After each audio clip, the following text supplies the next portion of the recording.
Welcome to Formulator and the new lecture of Programming for Problem Solving. This is lecture number 2 of Module 8.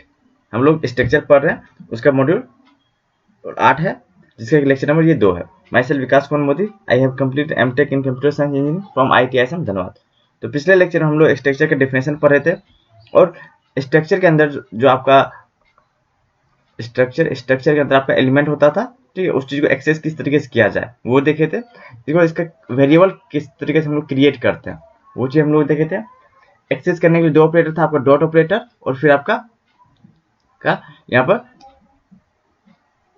Sorry ये होता आपका referential operator. ठीक है, ये दोनों को हम लोग यूज किए हुए थे. तो इस लेक्चर में हम लोग को पढ़ना है एरे. स्ट्रक्चर में एरे का किस तरीके से यूज होता है, फिर पॉइंटर का किस तरीके से हम लोग यूज करते हैं, और फंक्शन का स्ट्रक्चर में किस तरीके से यूज होता है, ये सब हम लोग पढ़ेंगे. तो सबसे पहले आपका टॉपिक है एरे ऑफ स्ट्रक्चर. स्ट्रक्चर का एरे यानी स्ट्रक्चर का एरे क्या हुआ. देखिए एरे क्या था, सिंपल. जैसे पहले हम लोग पढ़े एरे हम बनाते हैं, ठीक है. जैसे यहाँ लिखे कैरेक्टर ए और यहाँ 20. इसका मतलब क्या हुआ कि अगर सिर्फ हम लोग कैरेक्टर ए लिखते यानी आपका ए का एक वेरिएबल बनता, ठीक है, उसमें कितना आपका कैरेक्टर टाइप यानी 8 बिट यहाँ पर रहता. लेकिन ए 20 करने का मतलब क्या हुआ, इस टाइप से 20 साइज बनेगा, ठीक है. और ये अकेला ये पूरा में कितना 8 बिट था ए में, और इसमें 8 बिट, फिर इसमें 8 बिट, इसमें 8 बिट, यानी इसमें कितना हो गया 8 गुना 20 यानी 8 गुना 20 कितना हो गया 160 160 बिट इसमें लगेगा, लेकिन यहाँ पर 8 बिट. तो सिमिलरली इसी स्ट्रक्चर में एरे ऑफ स्ट्रक्चर में क्या होगा, एक स्ट्रक्चर बना, ठीक है. तो ये स्ट्रक्चर मान लीजिए यहाँ बन गया. तो इसका एक वेरिएबल कोई नाम दे देते हैं. जैसे मान लीजिए ये एम्प्लॉय का ही है, एम्प्लॉय, तो हम लोग EM लिखते थे, EM1. तो EM1 हो गया. EM में एक का मतलब क्या, इसमें एक एम्प्लॉय है और उसके अंदर यहाँ पर नेम होगा और यहाँ पर सैलरी होगा, ठीक है. इसके बाद यहाँ पर आपका एज होगा, ठीक है, यहाँ पर आपका क्या होगा एज होगा, इस तरीके से. तो अगर हम लोग यहाँ पर क्या करते हैं, अगर हम लोग देखिए अब कंपनी में एक एम्प्लॉय होता नहीं है या 1000 एम्प्लॉय है, तो हम क्या करेंगे वहाँ पे 1000 एम्प्लॉय क्या है एक ही बार डिफाइन कर देंगे, ये 1000 एम्प्लॉय है. एरे यानी एम्प्लॉय 1 एम्प्लॉय 2 एम्प्लॉय 3 एम्प्लॉय 4. याद कीजिए एरे का क्या कंसेप्ट था, एरे क्यों यूज होता था. एरे इसलिए यूज होता था एक ही टाइप का डाटा बार बार रिपीट हो रहा है. एक ही टाइप डाटा क्या हो रहा है, बार बार रिपीट हो रहा है. तो जब एक ही टाइप डाटा बार बार रिपीट हो रहा है, तो हम क्या करेंगे उसका अलग से नाम नहीं रख के सिमिलरली टाइप का नाम रख देंगे, ठीक है. जैसे boy 1 boy 2 boy 3 boy 4 boy 5 इस टाइप का नाम रख देते हैं, ठीक है. फिर उस तरीके से हम लोग डाटा पे काम करते हैं. उसी तरह एम्प्लॉय, अगर ढेर सारा एम्प्लॉय है तो हर एक एम्प्लॉय अलग अलग नाम नहीं करेंगे, ऑब्जेक्टिव एक नहीं करेंगे, एक ही नाम रहेगा लेकिन उसका नंबर अलग अलग कर देंगे. Employ 1 employ 2 employ 3 employ 4 employ 5. इस तरीके से क्या होता है आपका यहाँ पे डाटा को इफिशियंट रूप में हम लोग अच्छे से यूज कर सकते हैं, ठीक है. इसलिए यहाँ पे आपका एरे का यूज करते हैं. यही हो गया. यहाँ पे ये क्या आपका स्ट्रक्चर का डाटा टाइप, और ये होगा स्ट्रक्चर का नेम, और ये होगा स्ट्रक्चर का साइज. तो यही जहां पर आपका हो गया इस टाइप का ब्रैकेट, वही क्या होता है आपका एरे, जिसको डिनोट करता है एरे को, ठीक है. अगर यहाँ पर हम लोग प्रिंट करेंगे तो इस तरीके देखिए यहाँ पर अगर एक्सेस करना चाह रहे एलिमेंट को एक्सेस करना चाह रहे हैं तो इस तरीके से आपका एक्सेस हो जाएगा. ये 100 मतलब का मतलब क्या हुआ, एडीआर एरे कितना बनेगा आपका इस टाइप से 100 बनेगा, ठीक है. 0 से लेकर 0 1 2 3 4 से लेकर कहाँ तक 99 तक. तो इसके अंदर हर एक के अंदर आपका ये जो डिफाइन स्ट्रक्चर जो डिफाइन होगा वो सारा एलिमेंट हर एक के अंदर रहेगा, ठीक है. तो अगर हम दो के अंदर नेम को हमको चेंज करना, तो हम कैसे नेम को चेंज करते हैं. जैसे यहाँ 2 का नाम बॉय रहता है तो बॉय डॉट एज या बॉय डॉट ग्रेड इस टाइप का. तो यहाँ क्या हो जाएगा सिंपल एड्रेस ऑफ एरे का अंदर का 2 का ये इंडेक्स में जाके उसके अंदर के डाटा को हम लोग एडिट करेंगे. तो उस चीज से हम लोग यहाँ पर एक्सेस करते हैं, ठीक है. जैसे एग्जांपल देखिए यहाँ पर स्ट्रक्चर हम लोग किए. तो स्ट्रक्चर ये डाटा टाइप हो, डाटा टाइप में क्या इनिशियल है, एज है और ग्रेड है, ठीक है. तो यह किड्स 12 ये क्या किड्स नाम का एक बना आपका वेरिएबल. तो कितना वेरिएबल बनेगा 12 को वेरिएबल बनेगा, कितना बनेगा 12 वेरिएबल बनेगा, ठीक है. तो 0 1 2 3 4 5 6 7 8 9 फिर इधर आपका 10 फिर इधर 11 तक जाएगा, ठीक है. तो 12 है तो 0 से लेकर 11 तक जाएगा. और हर एक में आपका क्या रहेगा इनिशियल एज और ग्रेड, ठीक है. Initialise grade initialise grade initialise grade initialise grade, ठीक है. Initialise grade initialise grade हो गया. ठीक, इस टाइप का यहाँ पे है। ये आपका क्रिएट हो गया। अब देखिए मेन फंक्शन जब स्टार्ट हुआ तो एक इंडेक्स आप लीजिए, इंडेक्स 0। अब 0 से लेके इंडेक्स को 0 लेना है, ठीक है, कहाँ तक जाएगा 12 तक, इंडेक्स प्लस प्लस। इसके अंदर क्या करना है हमको कि अब देखिए यहाँ क्या होगा की किड्स 0, पहला इंडेक्स क्या 0, तो किड्स डॉट क्या क्या इसको लिखाएगा kids 0 dot initial equal to A plus index का वैल्यू 0। तो क्या हो जाएगा यहाँ देखिए, यहाँ क्या आएगा किड्स आई में 0, यानी इसका मतलब क्या हो किड्स 0 डॉट इनिशियल, यानी किड्स नंबर 0 का इनिशियल को ए प्लस 0 करना है। तो ए प्लस 0 क्या हो जाएगा आपका किड्स ए 0 के इनिशियल को इसको क्या करना ए, यहाँ ए पर हो जाएगा।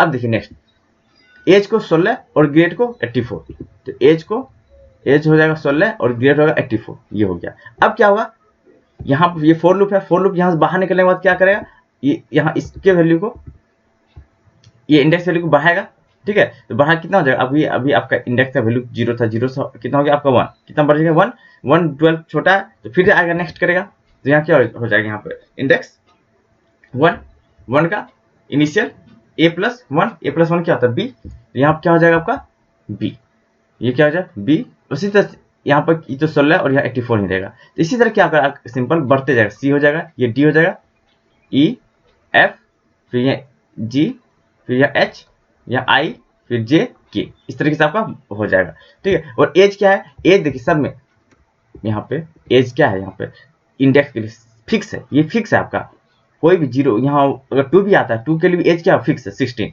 तो यानी 1684, ये हर एक जगह 1684 1684 1684 फिर 1684, ठीक है 1684, इस टाइप से हो जाएगा। अब क्या करा, ये काम तो हो गया आपका पूरा, ये पूरा कंप्लीट हो जाएगा 1684, ठीक है।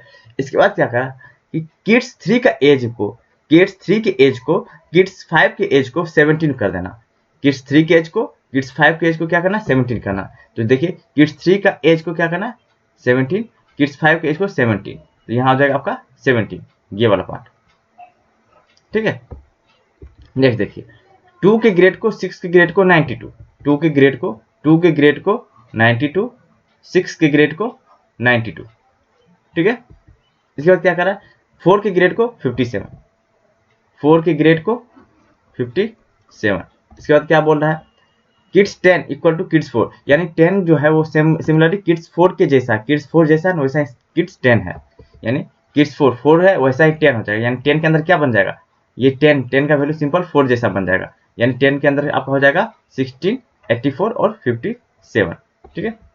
अब देखिए अब प्रिंट करना क्या 4 इंडेक्स 0 से लेके अब पूरा को प्रिंट करना, 0 से लेके 12 तक, यानी सब हर एक को प्रिंट करना, ठीक है। क्या क्या आपका चाहिए इंडेक्स, किड्स का एज और आपका ग्रेड। तो देखिए प्रिंट क्या हो जाएगा सिंपल, ये प्रिंट से आपको बनेगा किड्स ए है ए 1684, ठीक है। इसके बाद क्या हो जाएगा बी 1684, सी 16 यहाँ 92, फिर डी 1784, ठीक है। इसके बाद इस तरीके से आपका पूरा प्रिंट हो जाएगा, यानी देखिए यहाँ पर ए 1684 है, बी 1684, सी 1692, डी 1784, इस तरीके से सिंपल यहाँ प्रिंट हो गया।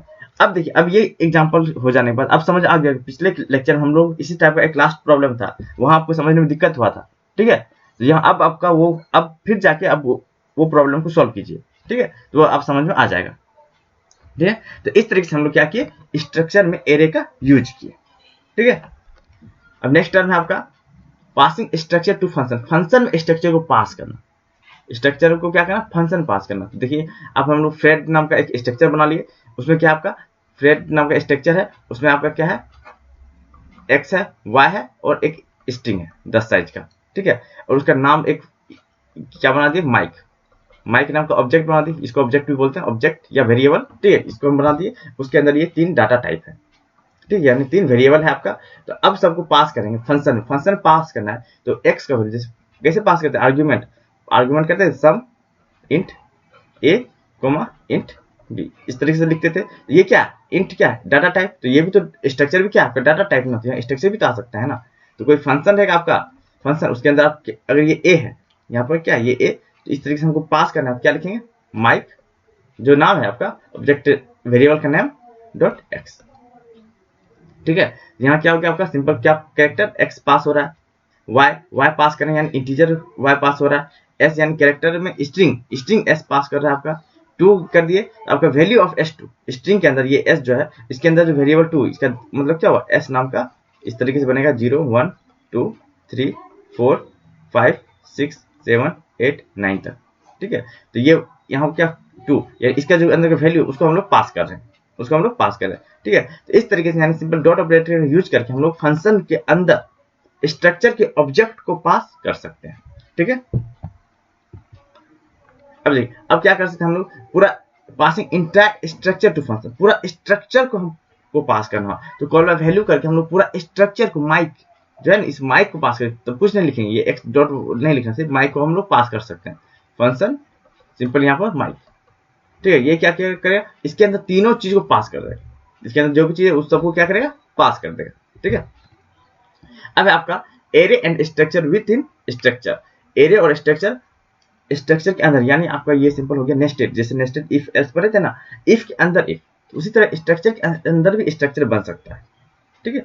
वो कैसे, तो इसका एग्जांपल देखते हैं। ये देखिए आपका स्ट्रक्ट पर्सन नाम का पर्सन का एक स्ट्रक्चर हम लोग बनाया, जिसमें क्या आपका एरे नेम है, ये क्या कहते हैं नेम, उसका एज है, स्टेटस, ठीक है। स्टेटस आपका अगर एम होगा तो मैरिड, एस हुआ तो सिंगल हो गया, इस टाइप का स्टेटस है, एज हो गया, नेम हो गया। एक आपका क्या यहाँ पर ऑल डेट में क्या आपका ग्रेड है, अब यहाँ पर्सन डिस्क्रिप्शन है, और यहाँ पर आपका क्या लॉन्च है। तो यहाँ पर देखिए ये स्ट्रक्चर हम लोग बनाए हैं, और इस स्ट्रक्चर में हम लोग यहाँ पर देखिए फिर यूज करते हैं, यानी ये स्ट्रक्चर के अंदर एक और स्ट्रक्चर यूज हो गया, ये क्या नेस्टेड स्ट्रक्चर, ठीक है। ये डेट बना, यहाँ ऑल डेट बनेगा, ठीक है। इस अंदर के अंदर आपका क्या होगा, ग्रेड होगा, ग्रेड। अब यहाँ इसके अंदर ये पर्सन वाला पूरा टर्म आ जाएगा, पर्सन के अंदर क्या नेम, एज और स्टेटस, ठीक है। इसके बाद आपका यहाँ पर लंच 12, यानी ये पूरा क्या बन जाएगा, ये टर्म, ठीक है। ये हो गया आपका स्ट्रक्चर के अंदर स्ट्रक्चर है, ठीक। तो यहाँ पर आपका 2 बना, तो अब देखिए आप कैसे करेंगे, ऑल डेट, अब यहाँ अगर एक्सेस करना पड़ेगा हमको इस चीज को, तो कैसे करेंगे, ऑल डेट डॉट, यहाँ ऑल डेट डॉट ये पर्सन है, डॉट पर्सन डॉट यहाँ पर आपका जो क्या नेम है, तो उस चीज को हम लोग कर सकते हैं। तो सिंपल ऑल डेट स्टूडेंट 53 नाम का बना, 53 साइज का बनेगा, और आपका टीचर का भी हम लोग क्या किए वेरिएबल क्रिएट कर लिए, सबका भी बना लिए। ये होता है टीचर डॉट ग्रेड, तो टीचर का है और उसका ग्रेड है कितना 94, तो टीचर के अंदर ग्रेड, ठीक है। कोई यहाँ पर इसका हम लोग क्या किए, यहाँ पर ये क्या हुआ, एक मिनट, ये टीचर किसका है, किस टाइप का, ऑल डेट टाइप, यानी स्टूडेंट किस टाइप, ऑल डेट टाइप का, यानी स्टूडेंट नाम का एक फाइल बनेगा स्टूडेंट, उसके अंदर क्या रहेगा आपका सिंपल, ये स्टूडेंट है वो ऑल डेट टाइप का है, तो ऑल डेट टाइप यहाँ ये है, यानी उसके अंदर ग्रेड होगा, डिस्क्रिप्शन होगा और लंच होगा, ठीक है। यानी यहाँ पर आपका क्या होगा, ग्रेड होगा, इसके बाद आपका डिस्क्रिप्शन होगा, फिर आपका लंच होगा। डिस्क्रिप्शन के अंदर आपका क्या जाएगा, ये डिस्क्रिप्शन के अंदर ये नेम एज और स्टेटस, नेम एज और स्टेटस, ठीक है। इसी तरह स्टूडेंट का है, इसी तरह टीचर का भी बन जाएगा, टीचर का भी यहाँ ग्रेड डिस्क्रिप्शन, इसके बाद क्या आपका लंच, ठीक है। और डिस्क्रिप्शन के अंदर क्या होगा, नेम एज और आपका स्टेटस, ठीक है। ये चीज है। अब यहाँ पर देखिए अब करना क्या आपको, टीचर के अंदर ग्रेड को 94 करना है, टीचर के अंदर के ग्रेड ये क्या हो जाएगा 94, तो दूसरा कलर यूज कर लेते हैं, ठीक है। टीचर के अंदर ग्रेड को क्या करना है 94, ठीक। इसके बाद देखिए टीचर के अंदर डिस्क्रिप्शन के एज को 34 करना है, तो टीचर के अंदर डिस्क्रिप्शन के अंदर जाके एज को क्या करना है हमको 34, और टीचर के अंदर डिस्क्रिप्शन के अंदर जाके स्टेटस, टीचर से डिस्क्रिप्शन अंदर स्टेटस, इसको क्या करना है हमको मैरिज कर देना है, ठीक है। अब हमको कॉपी करना क्या, मेरी स्मिथ को कहां पर, टीचर के डिस्क्रिप्शन के नेम में, टीचर के डिस्क्रिप्शन के नेम में यहाँ क्या आपको कॉपी करना, मेरी स्मिथ। अब देखिए टीचर के लंच में क्या करना है, बोलोनी सैंडविच, ये लंच में क्या ले रहे हैं, बेलोनी सैंडविच, ठीक है। तो ये देखिए इसका सारा डाटा फुलफिल हो गया। उसी तरह हम लोग क्या करते हैं यहाँ पे सब्जेक्ट, अब सब्जेक्ट का डिस्क्रिप्शन जो आपका होगा, ठीक है, जो हम लोग सब्जेक्ट बनाए, 2 बनाए, टीचर बना, एक सब्जेक्ट बना, कितना ऑब्जेक्ट है, स्टूडेंट है, टीचर है और सब्जेक्ट है, तो यहाँ पर सबका भी बनेगा, सबका इसी तरह आपका रहेगा ग्रेड डिस्क्रिप्शन फिर लंच, और डिस्क्रिप्शन के अंदर भी आपका नेम एज और स्टेटस। तो क्या करा, सब के डिस्क्रिप्शन की एज को 87 करो, तो इसको 87 कर दिए, स्टेटस में मेल कर दिए, नेम में क्या करना, ओल्ड लेडी ब्राउन, नेम में क्या करना, ओल्ड लेडी ब्राउन, ठीक है। गेट में 73, गेट आपका 73 हो गया। इसके बाद स्ट्रिंग कॉपी, लंच में क्या करना, योगर्ट और टोस्ट, यहाँ क्या हो जाएगा आपका, योगर्ट एंड टोस्ट, ठीक है। इस टाइप का यहाँ बनेगा। अब स्टूडेंट, यहाँ ये 53 क्या बना, यहाँ क्या ये एरे है, यहाँ स्टूडेंट का कितना बनेगा, 53 टाइप बनेगा, कितना 53, 0 1 2 3 4 5 6 ऐसे कर 53। उसमें से आपको क्या पहला, तो जैसे यहाँ स्टूडेंट बना इसी तरह पहला बनेगा, दूसरे का बनेगा, ये पूरा ओवरऑल बनेगा, ठीक है। 1 के लिए भी, 2 के लिए भी, 3 के लिए भी। तो हमको क्या कर, 1 के डिस्क्रिप्शन एज, 1 के अंदर डिस्क्रिप्शन, उसके अंदर एज को क्या कर देना, हमको 15 कर देना, ठीक है। 1 की स्टेटस क्या कर देना, सिंगल कर देना, ये ऐसा है, सिंगल है। अब कॉपी कर देना, इसमें क्या, नेम स्टूडेंट 1 के अंदर जाके डिस्क्रिप्शन के नेम को क्या करना, यहाँ पर बिली वॉटसन, ठीक है। लंच ग्रुप में क्या करना, पीनट बटर, ठीक है। इसी तरह हम 7 को अपडेट किए, 12 को अपडेट करेंगे, इस तरीके से हम लोग अपडेट कर सकते हैं, ठीक है। यहाँ ये हो गया एरे का कमाल और यहाँ पर आपका स्ट्रक्चर का, ठीक है। अब इसको रन कीजिएगा, फिर यहाँ आपका, क्योंकि यहाँ देखिए हम प्रिंट तो कुछ कर नहीं रहे हैं, तो यहाँ प्रिंट कुछ होगा नहीं। अगर हम लोग को प्रिंट करना है तो लिख देंगे printf, ठीक है। तो यहाँ पर जिसका भी हम लोग करना होगा %s करके, और इधर हम लोग जो भी हमको प्रिंट करना होगा उस तरीके से हम लोग यहाँ पर प्रिंट कर सकते हैं, ठीक है। तो ये हो गया आपका क्या, एरे और स्ट्रक्चर कंबाइन, ठीक। अब हम लोग मैंने देखना है डिफरेंस, इसमें एरे और स्ट्रक्चर के बीच में डिफरेंस क्या, एरे और स्ट्रक्चर के बीच में क्या डिफरेंस है, ठीक है। तो सिंपल एरे क्या होगा, सिंपल सिंगल एरे में क्या होगा, होमोजीनियस होता है। एरे क्या होता है, सिंगल एंटिटी, इसमें एक ही टाइप का डाटा को यूज किया जाता है, ठीक है। इसको हम लोग क्या बोलते हैं, सेम डाटा टाइप को यूज करता है, collection of data of same data type, यानी इसको हम लोग बोल सकते हैं होमोजीनियस। और ये क्या कहते हैं, collection of data into different data type, ठीक है। इसको बोलते हैं हम लोग हेट्रोजीनियस, ठीक है। सिंगल एंटिटी में ये क्या करता है, डाटा कलेक्शन करता है लेकिन सेम डाटा टाइप को, लेकिन ये क्या करता है, अलग अलग डाटा टाइप को भी ये कलेक्ट करता है, ठीक है। अब यहाँ पे एरे में अलग अलग पार्ट को, जैसे एरे ऑफ 10 बनाए, तो एरे ऑफ 10 में क्या हो जाएगा, इस टाइप का अलग अलग बनेगा, 0 1 2। ये अलग पार्ट जो एक है उसको हम लोग क्या बोलते हैं, एलिमेंट्स, क्या बोलेंगे, एलिमेंट्स। और इसमें क्या बोलेंगे, मेंबर्स, ठीक है। इसमें मेंबर्स बोला जाएगा, इसमें एलिमेंट्स बोला जाता है। तो एरे को डिक्लेरेशन के लिए आपके पास पर्याप्त मेमोरी होना चाहिए, ठीक है। लेकिन यहाँ पर आपको डिफिनेशन के लिए रिजर्व मेमोरी जो आपका होगा वो मेंबर्स के पास होगा, ठीक है। यहाँ पर रिजर्व जो मेमोरी किसके लिए होगा, एलिमेंट्स के लिए, और यहाँ रिजर्व मेमोरी किसके लिए करेंगे हम लोग, मेंबर्स के लिए, ठीक है। अब यहाँ पे देखिए कोई भी कीवर्ड हम लोग ने यहाँ एरे को हम रिप्रेजेंट करने के लिए कोई भी कीवर्ड यहाँ एरे टाइप का कुछ लिखे हैं, नहीं लिखे हैं, डायरेक्ट हम क्या लिखते हैं, इंट A10 इस टाइप से। लेकिन स्ट्रक्चर में क्या होता है, स्ट्रक्ट के बाद एक स्ट्रक्चर का नाम होता है, इसके बाद वेरिएबल होता है, इसके बाद यहाँ पर हम लोग एरे का वो करते हैं ना, ठीक है। यहाँ पर हम लोग कीवर्ड स्ट्रक्ट का यूज करते हैं, ठीक है। लेकिन यहाँ पर हम लोग कीवर्ड का कोई भी कीवर्ड का यूज नहीं करते हैं, ठीक। तो इनिशियलाइजेशन का, यहाँ पर एलिमेंट का इनिशियलाइजेशन जो करेंगे हम डिक्लेरेशन के टाइम ही कर देंगे, ठीक है। लेकिन यहाँ पर आपका कहाँ होता है, डिफिनेशन के टाइम, ठीक है। जब डिफिनेशन आपका हो जाएगा, ठीक है, इसके बाद हम लोग यहाँ पर इनिशियलाइज करेंगे। लेकिन यहाँ क्या होगा आपका, ठीक है, डिक्लेरेशन के टाइम भी ही हम लोग एरे को इनिशियलाइज कर सकते हैं। लेकिन यहाँ पर क्या होगा, आपको इनिशियलाइजेशन का जो मेंबर होगा वो आपका सिंपली डिफिनेशन के टाइम होगा, यहाँ डिक्लेरेशन के टाइम और यहाँ पर डिफिनेशन के टाइम। नेक्स्ट देख लेते हैं, the elements are an array are stored in the sequence of memory. देखिए एरे में क्या होता है, आपका सीक्वेंस ऑफ मेमोरी यूज होता है, 0 के बाद 1 में स्टोर होगा, फिर 2 में, फिर 3 में, फिर 4 में स्टोर होगा, ठीक है। लेकिन यहाँ क्या होगा, आपका सीक्वेंस ऑफ मेमोरी को फॉलो नहीं करता है। सिंपल कीवर्ड याद रखना कुछ कुछ। यहाँ पे देखिए स्क्वायर ब्रैकेट्स का यूज किया जाता है यूज करने के, और यहाँ पर आपका डॉट ब्रैकेट का डॉट ऑपरेटर यूज किया जाता है। मेंबर को अगर एक्सेस करना है उसके लिए डॉट ऑपरेटर का यूज किया जाता है। यहाँ मेंबर को एक्सेस करना है तो स्क्वायर ब्रैकेट्स के अंदर उसका इंडेक्स के नंबर को लिख के हम लोग एक्सेस कर सकते हैं। जैसे यहाँ देखिए A3 लिखने का मतलब क्या, सिंपल A के 3 को जाकर एक्सेस कर लो। लेकिन यहाँ क्या करना पड़ेगा, आपको लिखना पड़ेगा A3 डॉट उस मेंबर का नाम, यानी डॉट ऑपरेटर का यूज करने के बाद हम लोग उस चीज को एक्सेस कर सकते हैं। इसका आपका फॉर्मेट हो गया नेम और उसका साइज, ठीक है, एरे नेम और उसका साइज। लेकिन इसका क्या होता है, स्ट्रक्ट स्ट्रक्चर का नेम और स्ट्रक्चर के अंदर का डाटा टाइप और स्ट्रक्चर मेंबर का नेम, ठीक है, और लास्ट में आपका स्ट्रक्चर का वेरिएबल। ये आपका इसका क्या फॉर्मेट, ठीक है। जैसे एग्जांपल में इंट डाटा टाइप, ये एरे का नेम और ये हो गया साइज। लेकिन यहाँ पे ये क्या स्ट्रक्ट, ये स्ट्रक्चर का नेम और ये हो गया स्ट्रक्चर के मेंबर का डाटा टाइप, ये मेंबर का डाटा टाइप, ये हो गया स्ट्रक्चर का मेंबर, ठीक है, और ये हो गया आपका स्ट्रक्चर का वेरिएबल, ठीक है। तो इस तरीके से हम लोग यहाँ पर एरे और स्ट्रक्चर के बीच में डिफरेंस को बता सकते हैं। तो इससे क्वेश्चन आपका आता है एग्जाम में, distinguish the difference between array and structure, ठीक है। तो यहीं पर हम लोग लेक्चर समाप्त करते हैं। नेक्स्ट लेक्चर में हम लोग इससे आगे फिर देखेंगे। तो आपको क्या करना है, स्ट्रक्चर के बारे में थोड़ा सा एक दो बार रिवाइज कर लेना इस टर्म को, ठीक है। इसके बाद हम लोग जब डाउट क्लास करेंगे उसमें ढेर सारा क्वेश्चन को हम लोग फिर से रिपीट करेंगे। Okay, thank you.